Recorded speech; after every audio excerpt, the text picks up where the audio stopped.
Análisis feminista, donde el debate se transforma en propuestas. Hola, ¿qué tal? Bienvenidas a una nueva emisión de Análisis Feminista. Yo soy Lucía Lagunes Huerta y el día de hoy hablaremos sobre lo que está ocurriendo con niñas y adolescentes mexicanas que están siendo deportadas desde Estados Unidos. Y para hablar de este fenómeno que se está viviendo, pues tendremos la charla con Gretchen Kuhner. Ella es directora del Instituto para las Mujeres en la Migración.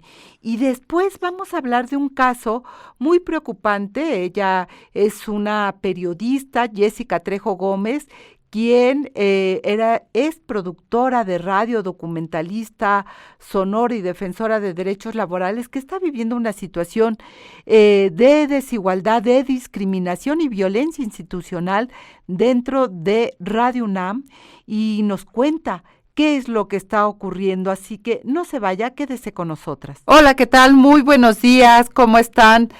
Pues me da muchísimo gusto estar aquí con ustedes, gracias por estar. Gracias también a Radio Monarca, no escucho, 106.7 de FM, ubicada en el municipio de Contepec, en el estado de Michoacán de Ocampo. También gracias a Radio Joco, 106.9 de FM, ubicada en el municipio de Jocotitlán, estado de México. Pues agradecer como siempre que se sumen a esta emisión de Análisis Feminista, donde el debate se convierte en propuestas. Y mire, hemos estado reportando desde la agencia CIMAC Noticias, pues el incremento de deportaciones de niñas y adolescentes desde Estados Unidos. ¿Cuál es el contexto? ¿Qué está pasando precisamente con estas dos poblaciones que pues enfrentan condiciones de vulnerabilidad seguramente, y que bueno, pues hay que poner el ojo en este tipo de temas, y por ello hemos invitado a Gretchen Kuhner. Ella es directora del Instituto para las Mujeres en la Migración. Gretchen, bienvenida, ¿cómo estás? Hola, buenos días. Muy bien, muchas gracias por la invitación. Gretchen, pues muy contentas de estar aquí. ¿Cómo cierra 2025 en materia de deportaciones? Ya decía yo muy al inicio, este incremento de niñas y adolescentes que están siendo deportadas desde Estados Unidos, regresadas al territorio mexicano. ¿Qué es lo que ha encontrado INMUMI en este sentido? Sí, pues muchas gracias. Fíjate que 2025, pues como todos sabemos, fue un año muy difícil y muchos cambios, ¿no? En la política migratoria de Estados Unidos, pero lo que nosotros vimos o estamos viendo es que todavía no se convirtió en un aumento, ¿no? de deportaciones a México, pero ahora voy a explicar un poco por partes. Estoy apagando, perdón. Ok, lo que ha pasado es como los números de personas, incluyendo niños y adolescentes, que están cruzando la frontera entre México y Estados Unidos, bajó muchísimo, ¿no? Durante 2025, porque cuando el presidente Trump entró el 20 de enero de 2025, básicamente cerró la frontera, y además, pues las personas estaban esperando para ver qué iba a pasar, ¿no? Entonces, eso también pues se convirtió en mucho menos personas mexicanas, incluyendo niños y adolescentes, cruzando la frontera. Y ahí, en la frontera, es donde normalmente la patrulla fronteriza, ¿no? Detiene a más personas y los puede deportar rápidamente, ¿no? Entonces, como estos números bajaron muchísimo, te doy un ejemplo. En 2024, todavía la administración de Biden, con todo y que 2024 los números estaban bajando, llegaron a ser 200,000 detenciones al mes, por ejemplo. Y en 2025 ¿no? Estaban en 6,000, 9,000, 10,000. Entonces, los números cruzando la frontera, o sea, personas cruzando la frontera, estuvo pues tan bajo como ha sido, creo que en 50 años, ¿no? El número más bajo. Y eso incluye niños y adolescentes. Entonces, lo que Stephen Miller, ¿no? Que realmente es la persona en la administración de Trump que está maquinando toda la política restrictiva migratoria, pues vio que lo que tenían que hacer es entrar al interior, ¿no? Al interior del país para buscar personas, incluyendo niños y adolescentes, para Perdón, detenerlos. Gretchen, que te interrumpa. Cuando hablas de entrar al país, hablas de Estados Unidos, no de México. Sí. No, no, no, perdón. Ay, no, sí. Más vale aclarar.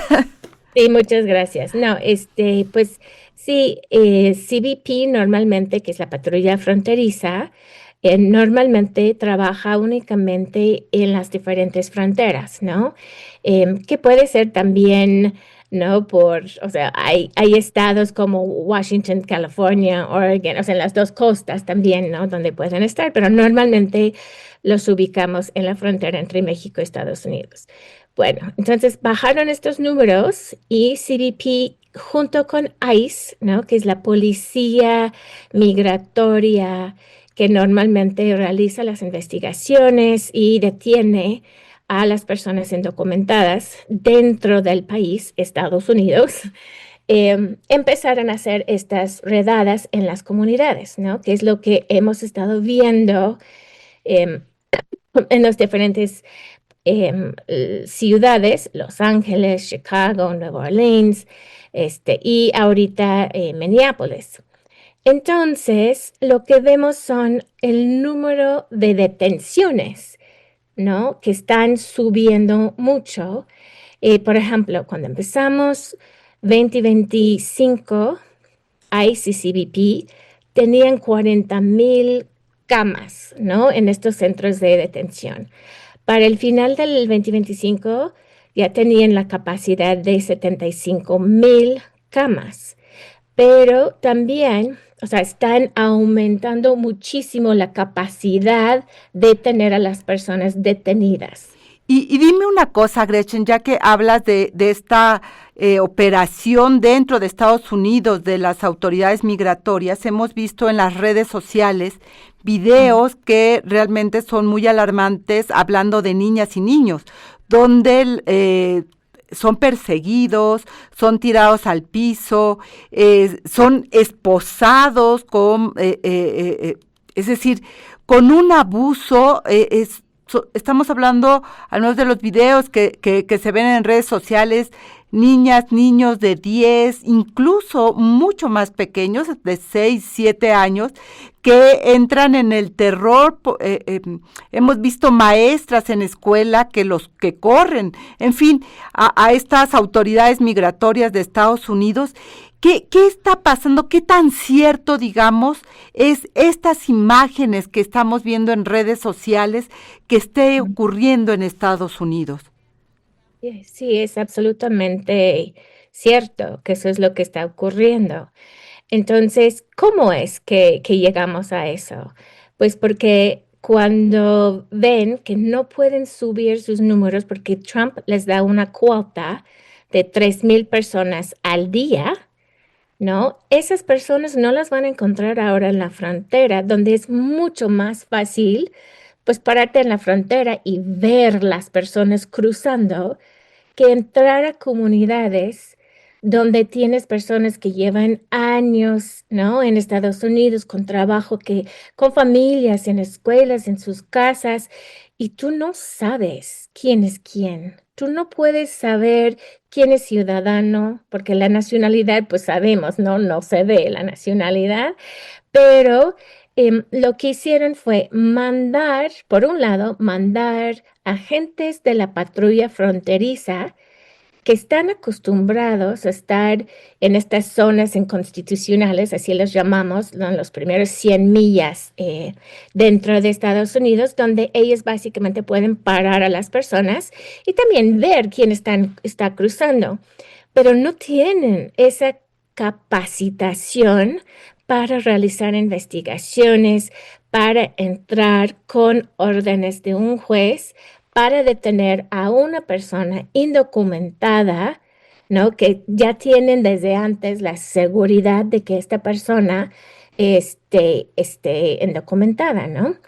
Entonces, ahí es donde encontramos esta situación con diferentes partes de las autoridades federales que están trabajando conjuntamente, pero no tienen capacitación ni para trabajar conjuntamente, ni tienen las mismas técnicas, ni tienen las mismas, los mismos mandatos, y eso se ha convertido, y eso es lo que hemos visto en Minneapolis y en otras ciudades, donde agarran a las personas con base en perfilamiento racial, y que además hay un tema más allá, más panorámica, que tiene que ver con convertir a la población migrante y cualquier persona que está apoyando a cualquier población migrante, ¿no?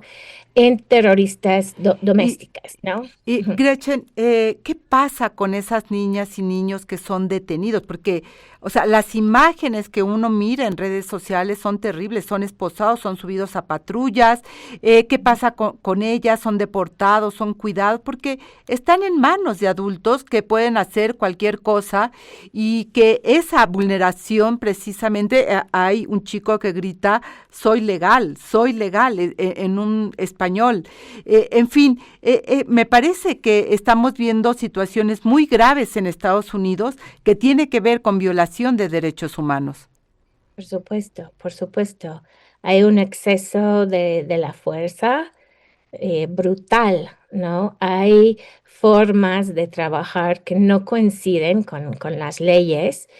Y con los niños y niñas, lo que está pasando, por ejemplo, podemos tomar el caso de este niño Liam, ¿no? Que es un chico que fue detenido con su papá, ¿no?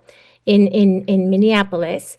Ellos fueron enviados después de que vieron esta escena, ¿no? Que lo llevan a la puerta y alguien adentro está diciendo, yo cuido al niño, es mío, ¿no?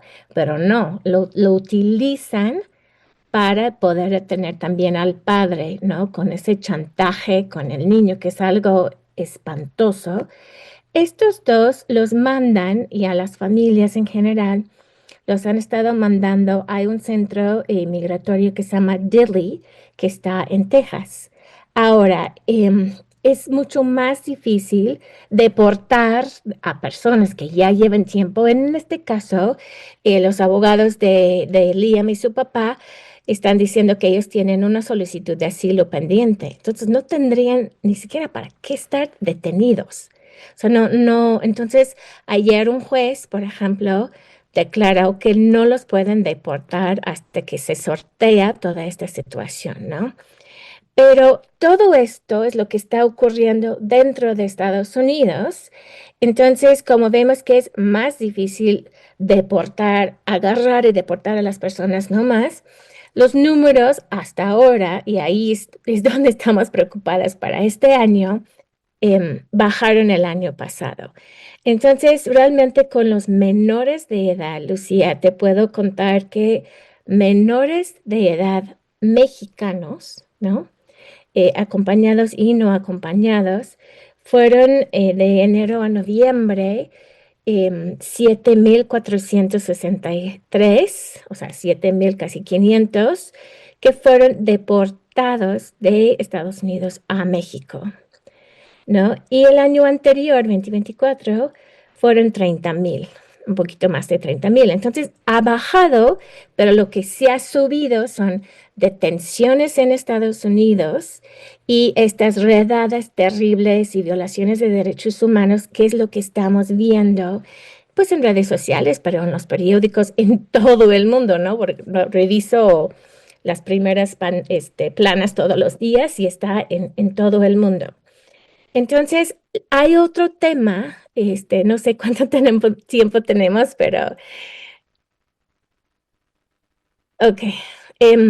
Hay otro tema de los niños y niñas mexicanos que están siendo deportados de Estados Unidos, que es que Estados Unidos empezó a subirlos a los aviones, ¿no? Donde hay deportaciones por tierra y deportaciones por avión.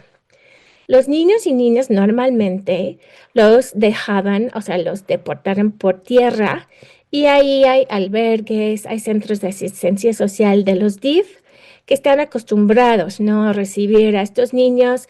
Hay un proceso para llamar a los padres o familiares, etc.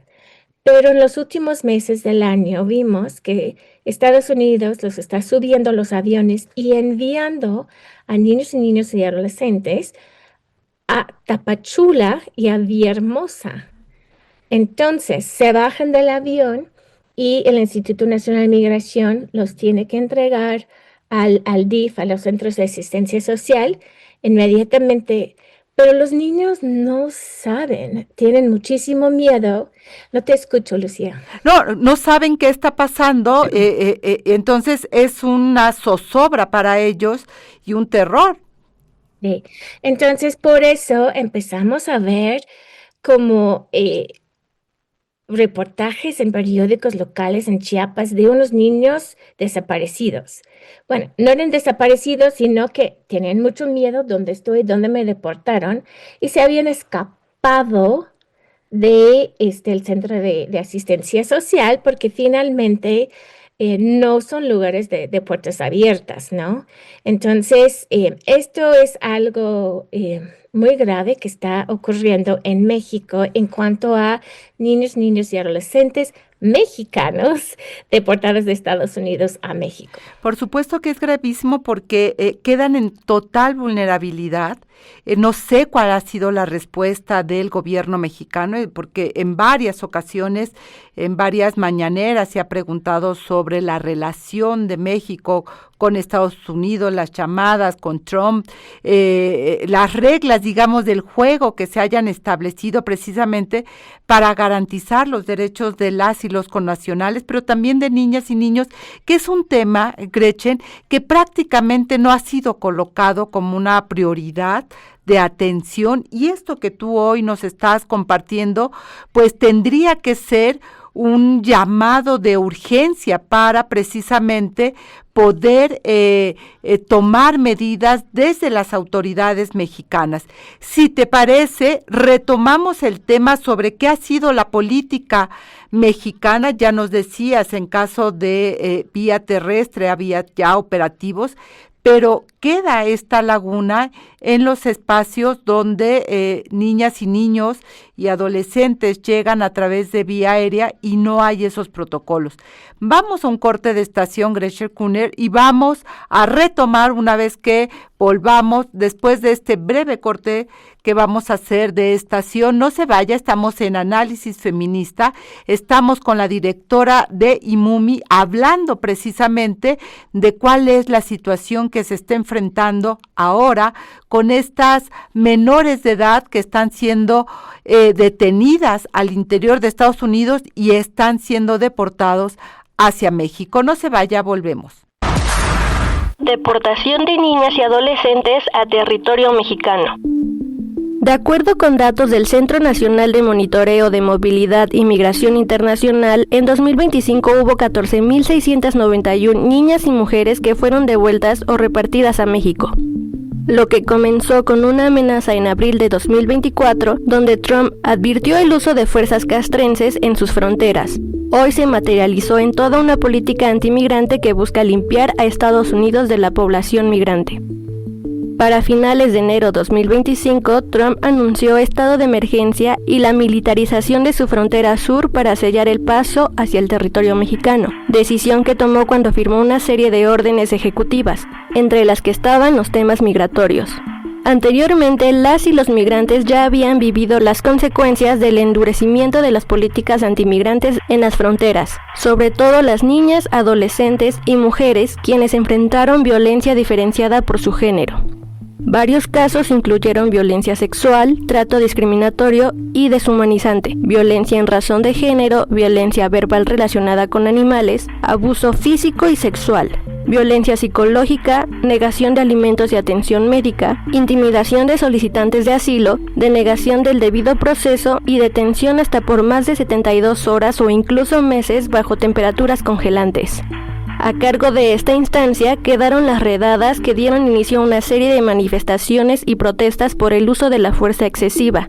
La violencia se intensificó cuando en septiembre de 2025 la Corte Suprema de los Estados Unidos accedió a que los agentes de inmigración consideraran la raza, etnia e idioma como factores de sospecha sobre la situación migratoria de una persona. Con ese permiso se llevaron a cabo violaciones a derechos humanos.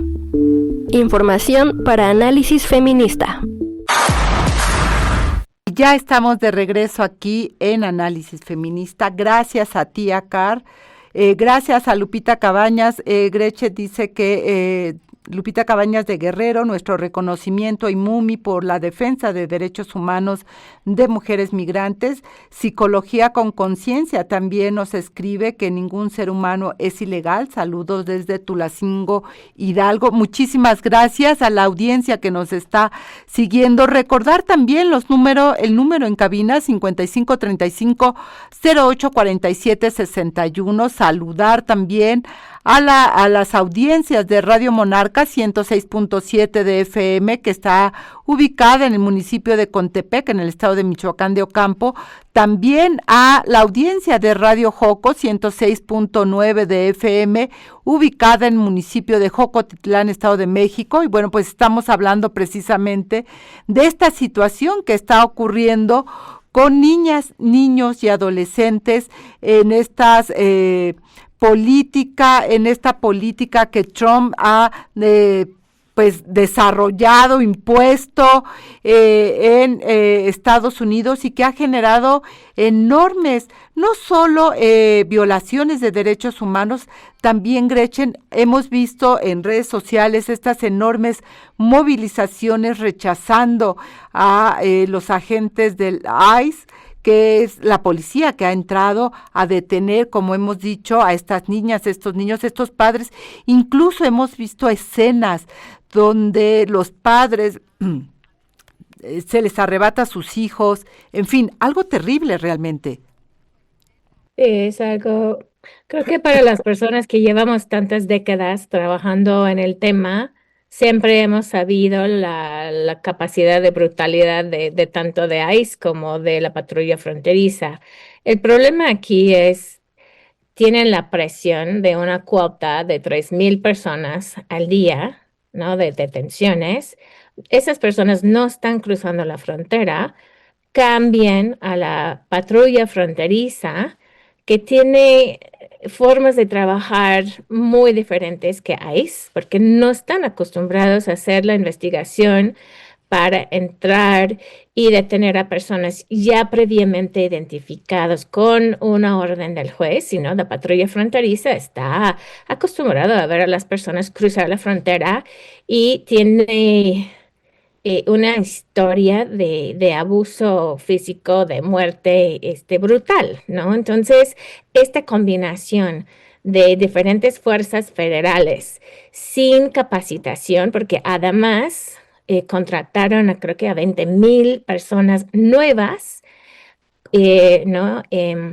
También con muchísima menos capacitación que antes, y es como una combinación de todos estos factores que han hecho posible a estos desastres que hemos visto, estas tragedias, ¿no?, recientemente, con la muerte de 3 personas, ¿no?, en Minneapolis, en Los Ángeles, y también las muertes que están ocurriendo en los centros de detención, porque está pasando lo mismo. Aumentaron, ¿no?, por 30,000 la capacidad de detención, sin la infraestructura, sin la capacitación, etcétera. Están moviendo las personas están esposadas.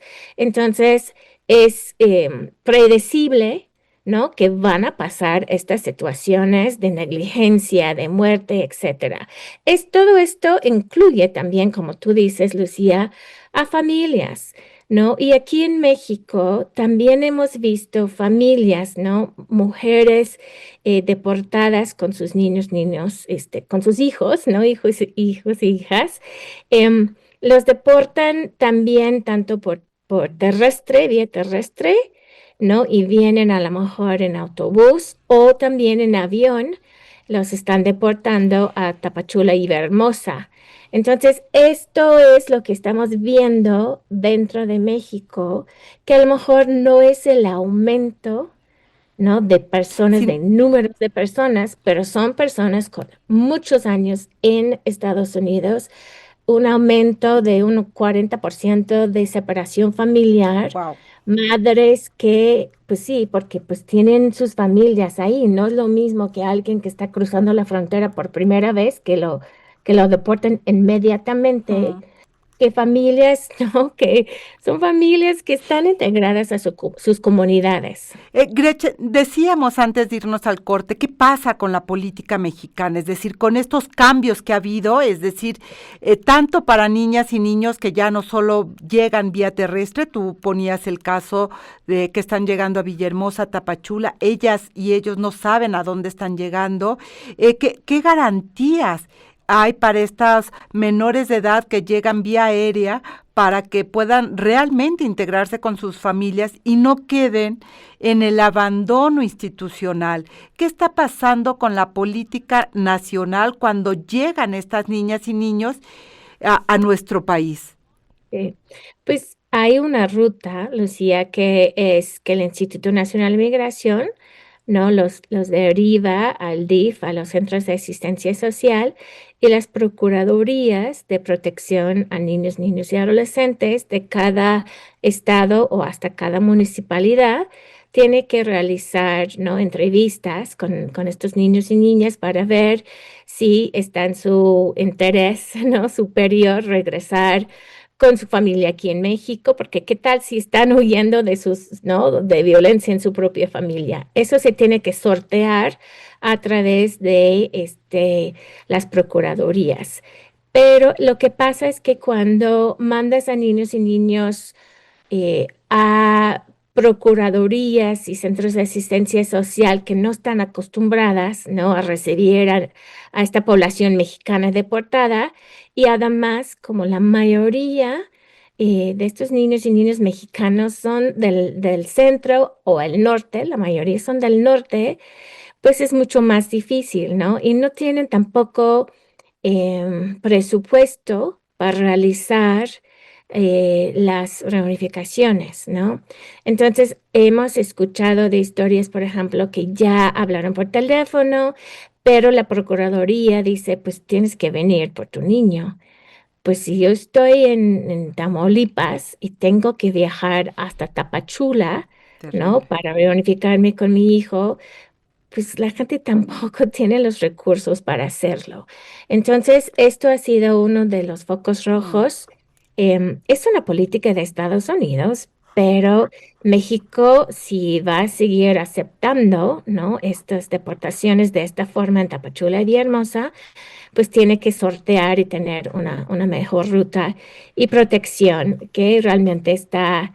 em, o sea, quien se tiene que encargar de estos niños y niñas son las procuradurías de protección a niñez y el DIF, ¿no? Y el instituto lo que hace es recibirlos, el Instituto Nacional de Migración, y los pone a la disposición del DIF. Si los papás, las familias, a veces no puede que no sean los papás, porque a lo mejor los papás se quedaron en Estados Unidos, el niño solo se quedó, no lo sé, si algún familiar no llega a Ujú. Tapachula o a Villahermosa, donde hayan sido deportados vía aérea, ¿qué pasa con esas niñas y niños?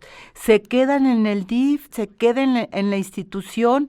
Eh, eh, Porque Sí. eso es terrible.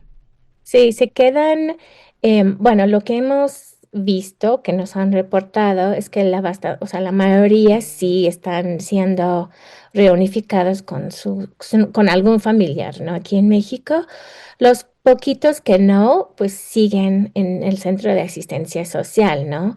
Y son lugares de puertas cerradas. Entonces, pues para ellos, pues claro que es como estar en la cárcel, ¿no? En un lugar que tampoco conoces. En teoría, lo que debería de pasar es que la Procuraduría tiene que encontrar alguna familia, ¿no? Sí, pues alguna familia que puede Hacerse cargo de recibir, esa niña, hacerse de ese cargo niño. exacto. Ajá, y hay un procedimiento, pues, ¿no? Que está dentro de la ley, pero por supuesto que eso toma tiempo. Y repito que hay, pues, estos son casos dentro de asistencia social, perdón, que no están acostumbrados, ¿no? A Claro. recibir a estos niños y niñas. Entonces, podrían aprender mucho de las Procuradurías de Protección a Niñez en la frontera norte, ¿no? En Baja California, Chihuahua, Sonora, este, Tamaulipas, ¿no? Pero bueno, esto es un poco un foco rojo de lo que Estados Unidos ha estado haciendo.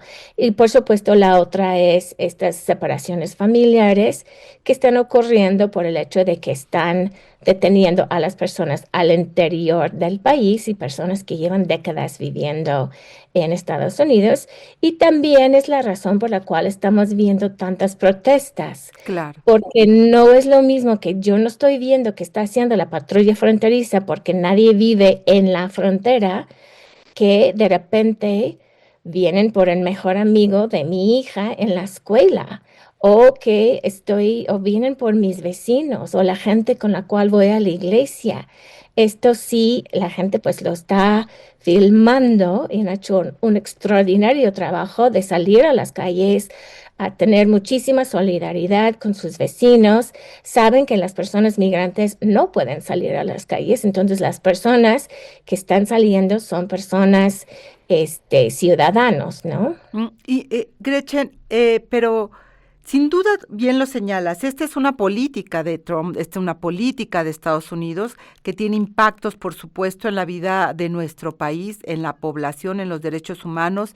Ciertamente, cuando el año pasado se conoce la política, bueno, en México la información que se dio a conocer es que se iban a abrir albergues porque se esperaban enormes cantidades de deportación que no ocurrieron, como tú señalas, ¿no? Sin embargo, lo que estamos mirando hoy es esta violación de derechos humanos dentro del territorio de Estados Unidos, pero con nacionales mexicanos. Sabemos que hay una comunicación desde presidencia hacia Trump y hacia los funcionarios. ¿Qué lugar, digamos, no sé si sabes, ocupan en las negociaciones todas estas violaciones de derechos humanos de la población mexicana que vive allá y que está siendo regresada en cualquier condición, es decir, que está siendo detenida, que está siendo esposada, que está siendo violentada, porque es realmente una violencia brutal la que estamos mirando en estas detenciones que ahora con esto que tú nos explicas, Gretchen, de esta cuota que le ha colocado déjame ponerle así, a la Policía Migratoria de Estados Unidos, pues ha generado muchísima presión porque hay que detener para llegar con la cuota, de qué manera no importa quiénes sean, sino cumplamos con la cuota de detenciones. ¿Y qué está haciendo la política exterior mexicana para, digamos, minimizar los daños que está teniendo nuestros paisanos en Estados Unidos y especialmente estas niñas y niños que pueden caer, si no hay cuidado, en redes de tratas y que eso sería terrible? Sí. Pues México, como sabes, tiene la red consular más grande del mundo en Estados Unidos. Los consulados, sobre todo en estas ciudades, consulados mexicanos en las ciudades que están siendo invadidos, atacados, etcétera, pues están haciendo todo lo posible para, yo creo que varias cosas, ¿no? La documentación, las visitas a los centros de detención, la protección consular, tienen que verificar la nacionalidad de todas las personas que están siendo deportadas desde el interior del país. Pero lo que sí sabemos también es que no se dan abasto, ¿no? No, absolutamente no hay forma que puedan atender a todas las necesidades. Esto por un lado. Y luego, como dices, al principio de 2025, al anterior, la política mexicana de abrir este programa de México Te Abraza, donde instalaron varios albergues en la frontera. Y también hay ahora en Tapachula y en Hermosa, ¿no? Donde están recibiendo los vuelos, donde las autoridades locales están operando dentro de estos albergues, reciben a las personas deportadas, hacen una revisión rápida de salud, les dan el acta de nacimiento, no la CURP, también de una tarjeta de bienestar para 2,000 pesos para que puedan tomar un autobús a donde necesitan ir.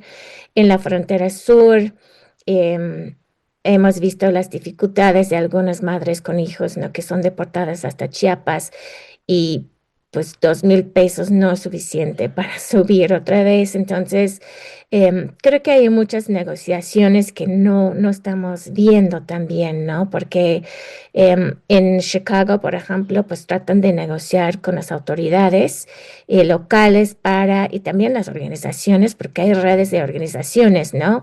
Que tratan de tener medidas de protección, monitoreo y documentación. Eso ha sido sumamente importante, el trabajo de los consulados con las organizaciones, sabiendo que no hay forma que sola, ¿no? que pueden dar la protección consular, más ver los casos de la documentación, más la reunificación familiar y todos los temas que deberían de estar viendo, ¿no? Y que esos son parte de los retos que nos queda, es decir, porque aun cuando no se hable de manera, digamos, tan cotidiana a veces en la mañanera o en los medios de comunicación, estos son los retos que todavía enfrenta nuestro país para garantizar que esas poblaciones que regresan a México puedan tener las mejores condiciones para poder llegar a sus lugares de origen. Gretchen Kuhner, directora del Instituto para las Mujeres en la Migración, te agradezco muchísimo que hayas estado esta mañana aquí con nosotras en Análisis Feminista y bueno, reiterarte como siempre que estos micrófonos están abiertos para seguir tocando los temas que ustedes están acompañando, porque también hay que decirlo, son una organización especializada en este acompañamiento a mujeres en la migración, en las condiciones que no son fáciles, pero que por ello hay el reconocimiento de la audiencia también al trabajo que ustedes hacen, Gretchen. Muchas gracias, Lucía. Sí, pues seguimos pues trabajando y documentando y pues si tienen casos o preocupaciones sobre la reunificación familiar, etcétera, se pueden ver a la página o llamar a la organización para revisar caso por caso. Muchísimas gracias y nosotras seguimos aquí en Análisis Feminista. Vamos a ir un corte de estación y seguimos con más de nuestra programación. Volvemos.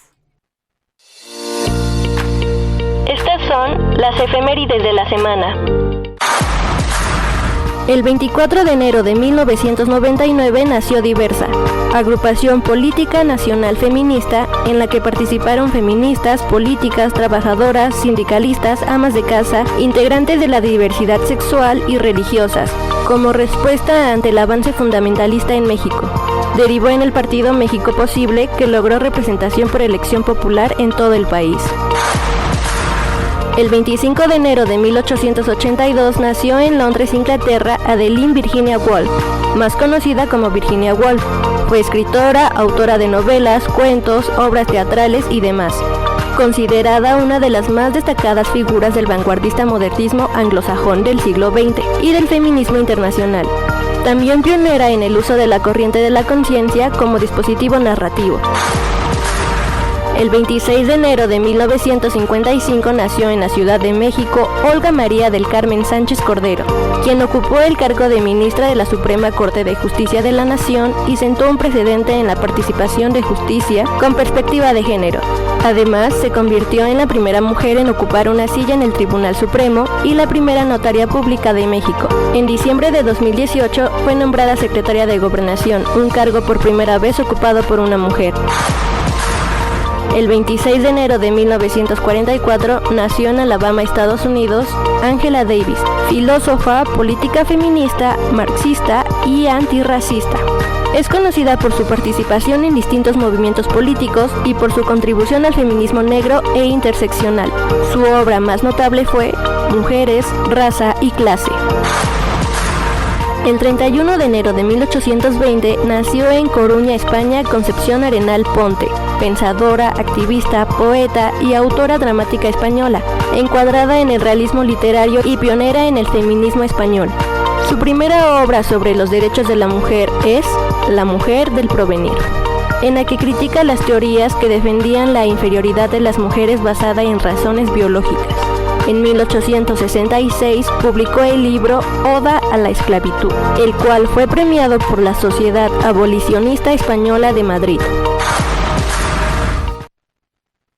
3535084761, que nos puede contactar. Le pedimos que nos haga llegar sus comentarios, sus opiniones sobre los temas que estamos abordando con nuestras especialistas, pero también aquellos que le gustaría poder pues escuchar en este programa. Recordarle que nos puede encontrar en redes sociales, ya sea en X, Facebook, como CIMAC Noticias, y usando dos hashtags que hemos creado para usted, CIMAC Radio y Periodismo Feminista, que nos puede pues contactar y proponer, compartir sus pensamientos también de aquello que estamos abordando aquí en las transmisiones. Saludar como siempre también a Radio Monarca 106.7 de FM. Esta radio está ubicada en el municipio de Contepec, en el estado de Michoacán de Ocampo, y saludar a la audiencia de Radio Joco 106.9 de FM, que está ubicada en el municipio de Jocotitlán, en el estado de México. Y déjeme ir precisamente a otro tema que es muy importante. Hemos invitado a Jessica Trejo Gómez. Ella es productora de radio, documentalista sonora y defensora de derechos humanos laborales.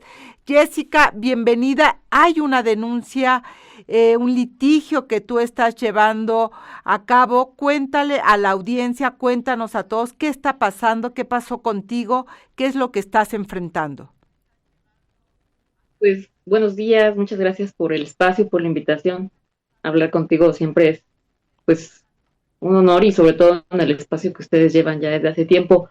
Sí, digamos que todo inició, el antecedente particular de mi caso inició en el 2017-18, cuando desde el área de producción justamente me congelan y posteriormente me trasladan sin justificación a otra área que no es precisamente de producción radiofónica. Estoy ahí pues hasta la fecha, pero en ese contexto y bajo esa circunstancia empezamos un movimiento para mejorar nuestras condiciones de remuneración y de pagos puntuales con varios colaboradores en la emisora. Y en este trajín nos dimos cuenta que no solamente era el atraso salarial y de tiempo para cobrar por nuestro trabajo hecho, sino que además había una brecha salarial, había más oportunidades y remuneración para varones que para mujeres productoras, sobre todo, ¿no? Entonces, hay mesas de diálogo, esto se expone en las mesas de diálogo con el director de la emisora, que es Benito Taibo, y desgraciadamente pues no es sensible, no es un interlocutor apto para atender este tipo de quejas, porque ya desde que se me había congelado hubo advertencias verbales de mi parte para decirle acerca de las conductas misóginas que tenía Jaime Casillas, el actual subdirector de producción e información en Radio UNAM. Entonces, al ver que esto no era tampoco atendido de manera institucional, él nos dice que está coacheado y está además asesorado por la licenciada Marcela Benavides, que es la titular de la igualdad de género en la coordinación de difusión. Entonces, bueno, al ver que ni siquiera con la asesoría, ni siquiera con las pláticas, pues nada, yo decido acudir a un organismo externo, que es la Comisión Nacional de Derechos Humanos, para hacer una queja, porque a raíz de esto que pasó hacía años, que pues fue el antecedente, porque además caducó por los años que habían sucedido, la actual circunstancia era violencia económica en razón de género. Entonces, inicia ese proceso ahí, también me dirijo hacia la Secretaría de las Mujeres y también a la Atención Ciudadana de Presidencia para saber de qué manera podían canalizar mi caso, y a la Defensoría de los Derechos Universitarios. Obtengo respuestas hace aproximadamente 2 semanas y desgraciadamente son pues respuestas que se pueden unificar, ¿no? Violencia institucional. Jessica, porque todas... ¿qué autoridades te respondieron? Perdona, porque bueno, has acudido la CNDH, la Secretaría de las Mujeres, Atención Ciudadana de Presidencia. ¿Qué respuestas has tenido de estas autoridades? Dentro de la UNAM, entiendo, también estás. ¿Qué ha pasado en cada una de ellas ante tu petición? Pues desgraciadamente validaron la violación de derechos humanos. Ellos además cometen ahora, cuando validan los insultos a los cuales están relatados en mi queja, y cometen violencia institucional. La Secretaría de Gobernación dice que la UNAM es un territorio ajeno a la Constitución, donde se puede ejercer cualquier tipo de violencia y ellos no pueden hacer nada porque es autónoma.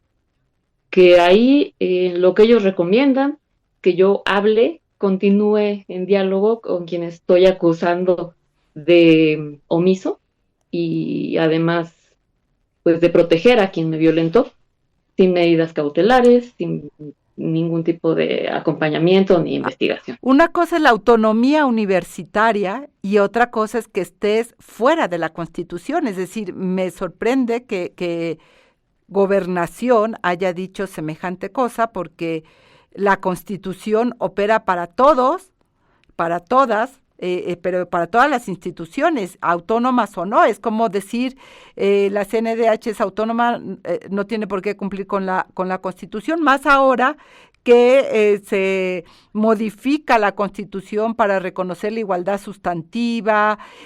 Hay 17 leyes que se modificaron para reconocer la igualdad sustantiva, es decir, que Segov te diga eso me parece muy grave. ¿Qué área de Segov fue quien te respondió semejante cosa, Jessica Trejo? Bueno, es por parte de Atención Ciudadana. Ahorita te puedo decir el nombre en específico, perdóname que no lo tenga tan a la mano.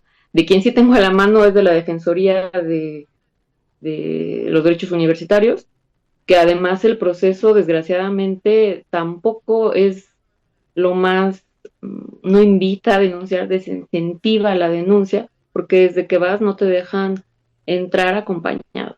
Yo iba con mi acompañante de confianza y me dijeron que no era necesario porque era la primera orientación, y ya adentro tampoco le gustó que yo llevara mi relatoría escrita. Esa fue la Patricia Bernal.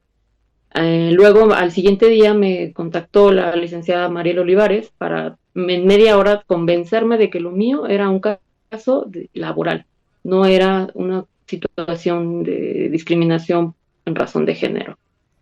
Y hace casi 2 semanas me responde la titular de los Derechos Universitarios, Igualdad y Atención a la Violencia de Género, Guadalupe Barrena, diciendo que también es básicamente una cuestión laboral, que el hecho de que a mí se me segregue y se me cambie de área no es una cuestión de género, es una decisión administrativa, y que no pueden hacer nada al respecto. También me dice que siga en contacto con el director a quien estoy acusando por la omisión, y que al final me canalizan como una orientación se desestima mi caso, entre otras cosas que también me dicen, porque párrafo por párrafo me van refutando que todo lo que yo padecí y de lo que padezco actualmente es solamente una percepción, es solamente una cuestión de laboral. Entonces, como si sí, lo perdón. laboral no tuviera que ver con una cuestión de género, de acuerdo con la Ley General de Acceso de las Mujeres a una Vida Libre de Violencia. La violencia económica, por ejemplo, se puede dar, por supuesto, en el terreno laboral, cuando hay diferencias salariales, cuando hay este tipo de situaciones que estás enfrentando. Jessica, ¿qué te ha dicho la Secretaría de las Mujeres? ¿Has tenido alguna respuesta por parte de ellas? Sí, bueno, me atendió la licenciada Yolanda Saldívar, platiqué con ella y aunque fue receptiva, me dijo que desgraciadamente se acercaban muchas mujeres de la universidad a la secretaría porque cuando una mujer decide denunciar, los abogados de la UNAM se van con todo. Esas fueron sus palabras, que desgraciadamente ellos no podían ni investigar ni acompañar, en dado caso crear políticas para que pues tratasen de erradicar eso, pero que realmente no había mucha esperanza el hecho de que yo me acercara hacia la Secretaría de las Mujeres. Y además, tengo ahora el dato, quien firma esta cuestión de gobernación es el licenciado Flavio Hernández Peralta, el subdirector de Dirección de Concertación Social. Él es el que me dice que al final, si hay una desigualdad salarial, también debe ser por una cuestión de presupuesto que ellos deciden cómo se ejerce. Una vez más, como tú dices, pues todo pasa por el tamiz de la violencia de género, ¿no? También hubo una respuesta de la misma UNAM a través de la Coordinación de Difusión Cultural para la CNDH, y ellos dicen pues que no tienen una relación laboral conmigo, que mi contrato es un contrato civil y que eso al parecer también los exime de cualquier eh, obligación hacia mi persona.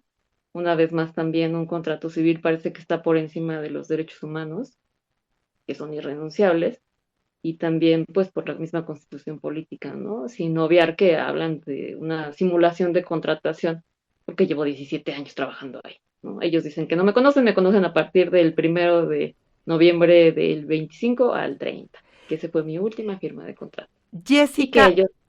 perdón, tú decías, ¿no? Tú inicias a partir de tu caso, pero ha habido o se crea un movimiento dentro de Radio UNAM, especialmente por estas condiciones de desigualdad y segregación de género. ¿Cuántas mujeres más en Radio UNAM están integradas a estas exigencias de igualdad, de equidad, que están pidiendo no solo al director de la radio, Benito Taibo, sino a la institución, porque finalmente la UNAM es como institución la responsable de lo que ahí suceda? Pues somos varias mujeres. La cuestión aquí es que tienen miedo. Ellas no hacen una denuncia formal. De hecho, eso también me contestan o le contestan a su vez a la misma CNDH, que la coordinación no tiene aviso de otro tipo de casos así, pero si ellos salieran de su escritorio y se pusieran a trabajar y a devengar el presupuesto que se les dio para que cumplan sus funciones, podrían darse cuenta que si tantito se acercan a radio, podrían saber que esto tiene justamente agudizado desde que entró la administración de Benito Taibo y a su vez de Jaime Casillas en esa área, porque ha habido jefas, subdirectoras de departamento, a las cuales ni siquiera les habla. Ha habido muchas quejas internas y no ha borrado su correo. También podrá ver el director que ahí están las quejas de las chicas de información. Gente que se fue porque además tampoco quiso hacer caso acerca de las amonestaciones que hacían las chicas al respecto de pues las conductas misóginas que se estaban ahí encubriendo. Y recientemente hubo otras, todas lo malo es que son de modo interno, no llegan, no tampoco, la misma coordinación no deja que escalen hacia la defensoría, y la defensoría cuando llega las desestima.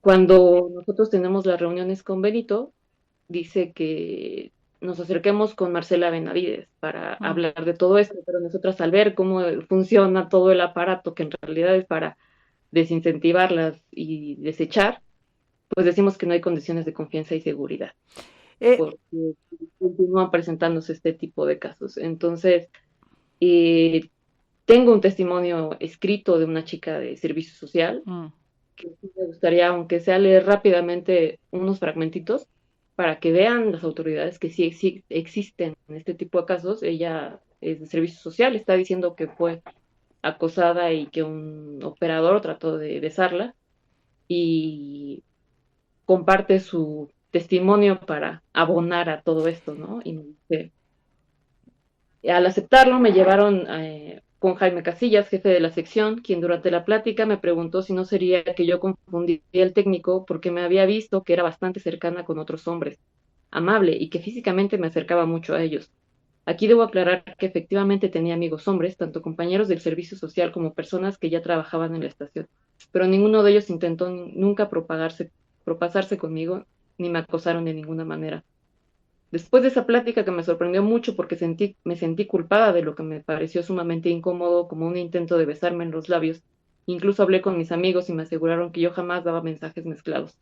A la luz del día de hoy entiendo que es una manera de culpar a las víctimas sobre lo que les ocurre. Asegurarnos que es nuestra culpa solo por ser amables con los hombres. El caso me llevó al director de la estación, Benito Taibo, que me ofreció terminar de forma acelerada mi servicio social, en lugar de ofrecerme alguna otra solución que no afectara mi trayectoria académica y profesional. Como se lo dijo entonces, yo estaba en la estación para aprender y terminar de forma abrupta mi servicio social, porque alguien me había acosado, me parecía un camino injusto. Se me ofreció llevar mi caso al tribunal universitario. Sin embargo, Taibo entonces me advirtió que sería un proceso difícil porque habría un careo entre las partes, que generalmente eso era más complicado para las personas que presentaban un caso. En ese momento me asustó el proceso por las palabras del director. Sentí que la institución no me apoyaría, sino a la persona que me había acosado, y decidí declinar la propuesta. Esto pasó desde el 2018. Eso es muy preocupante lo que están narrando, Jessica, tanto tú como este servicio social. Cuéntanos hoy cómo está esta parte legal. Tú sigues trabajando en Radio UNAM. ¿Cuál es la forma de contrato que tienes y qué es lo que estás litigando en concreto? Mi contrato sigue siendo por prestadora de servicios profesionales de mes con mes. La situación es que evidentemente seguramente no volverá a tener un espacio al aire como antes tenía para presentar los proyectos que lanzo a través de la área donde estoy. Lo que estoy pidiendo es que se me pague y que tenga las mismas oportunidades que mis compañeros varones, que se me pague de la misma forma y que pueda también acceder al trabajo que permite que pueda tener más remuneración, ¿no? O sea, pago igual, que es algo que ha insistido la presidenta de México en diferentes momentos, ha dicho que hay toda una política para cerrar las brechas de desigualdad entre mujeres y hombres, brechas de desigualdad salariales. Está reconocido en México que por lo menos las mujeres reciben 30% menos que sus colegas hombres, desarrollando las mismas actividades, las mismas responsabilidades, teniendo las mismas capacidades y formaciones académicas, incluso las mujeres a veces mucho más que ellos, y esto es parte de lo que del dicho al hecho se va cayendo, ¿no? Una cosa es la cartilla, una cosa son las declaraciones y otro es en el ámbito concreto de la vida real, donde mujeres de carne y hueso como tú tienen que enfrentarse a una institución que, por lo que tú nos narras, no se han enterado de la cartilla de los derechos de las mujeres, no se han enterado que la presidenta ha dicho que hay que garantizar salario igual, ¿no? Es parte de lo que ahora se ha reformado también.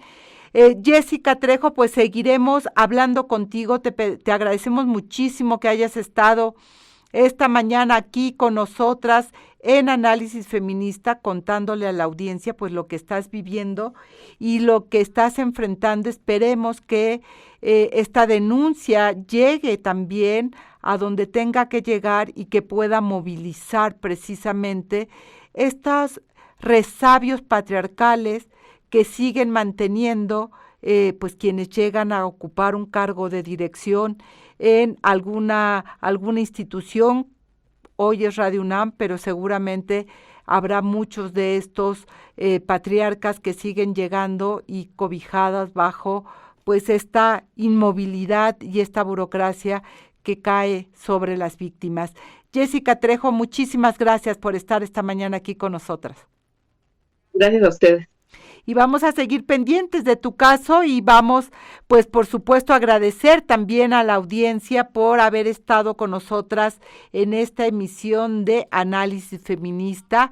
Recuerde que nos va a poder escuchar todos los miércoles en punto de las 11 de la mañana aquí en CIMAC Radio, en las frecuencias de CIMAC, que déjeme decirle también que pronto regresaremos a la radio abierta. Estamos muy contentas de que la Alianza por el Derecho Humano de las Mujeres a Comunicar haya obtenido pues de regreso la concesión que nunca debió de haberse ido de la Alianza, así que pronto estaremos al aire en el 106.1 de FM y estamos muy contentas de compartirlo con ustedes.